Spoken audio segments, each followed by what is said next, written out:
14 जानेवारी मंगळवारी यंदा 2025 मध्ये मकर संक्रांत आलेली आहे। मकर संक्रांती हा 3 दिवसांचा सण असतो। आदल्या दिवशी भोगी असते आणि संक्रांतीच्या दुसऱ्या दिवशी किंक्रांत म्हणजे संक्रांतीची कर असते। यंदा संक्रांत म्हणजे सुगड पूजा करण्यासाठी जवळजवळ दिवसभराचा मुहूर्त आहे।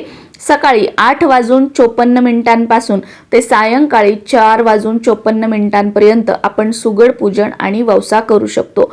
पण यामध्ये 1.5 तासाचा राहुकाळ सुद्धा आलेला आहे।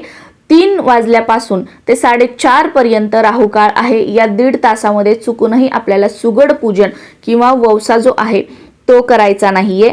हा जो संक्रांतीचा पर्व काळ असतो, या पर्व काळामध्ये दानाला खूप जास्त महत्त्व आहे।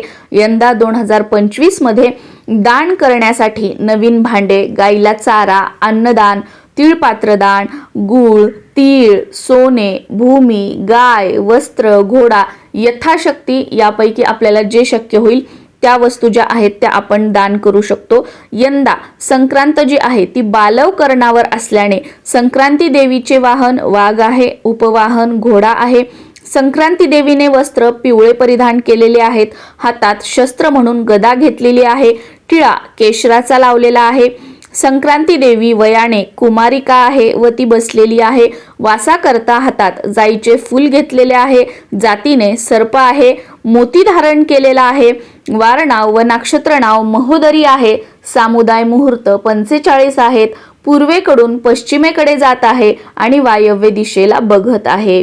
संक्रांती देवीने ज्या वस्तू परिधान केलेल्या आहेत त्या वस्तू महाग होतील व संक्रांती जेथून आली आहे तेथील जनतेला सुख प्राप्त होईल।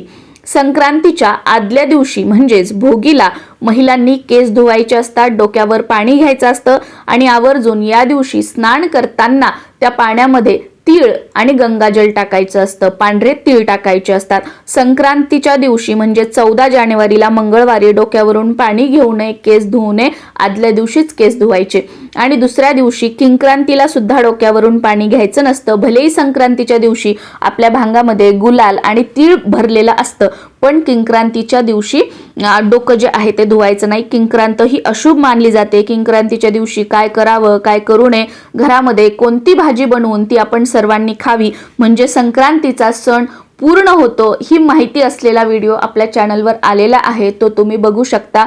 इन्स्टावर जर तुम्ही हा व्हिडिओ बघत असाल तर यूट्यूब वरती प्रांजली जोशी चॅनल सर्च करा, तुम्हाला संक्रांती संदर्भातील सगळे व्हिडिओ मिळून जातील। नमस्कार।